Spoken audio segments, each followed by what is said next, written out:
بسم الله الرحمن الرحيم. هنعرف مع بعض حل مشكلة اختفاء ميزة الشورتس على قناتك على اليوتيوب.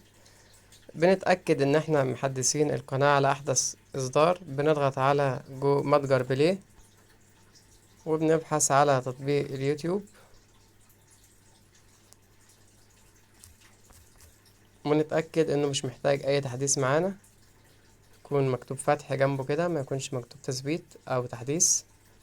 وبعدين بنفتح تطبيق اليوتيوب وبنضغط على على صورة الملف الشخصي في الأسفل.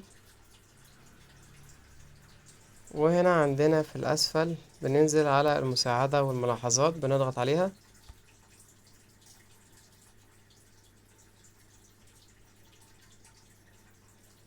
وهنا بنضغط على إرسال ملاحظات.